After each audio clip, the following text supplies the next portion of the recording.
Are you a teacher, coach, student, or educational leader? Do you want to build awareness, learning, and intellectual capacity?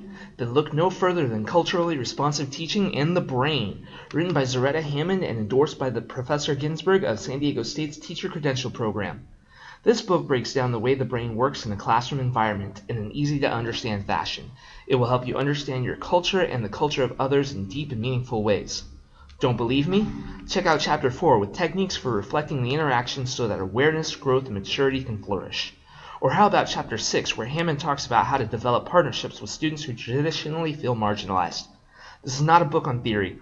This book has real-world applications that will radically change the way students view schooling and their education. You can develop a growth mindset. Be the coach. Encourage your students. Let them know they have what it takes to succeed. Learn how to build ritual and routine into the classroom. Create predictable patterns. Foster a deeper level of community. There are many cultures. There's a culture of the environment. There's a culture of race. There's a culture of emotions. And most importantly, there's the culture of the classroom. If you want to know all of this and more, read Culturally Responsive Teaching and the Brain by Zaretta Hammond.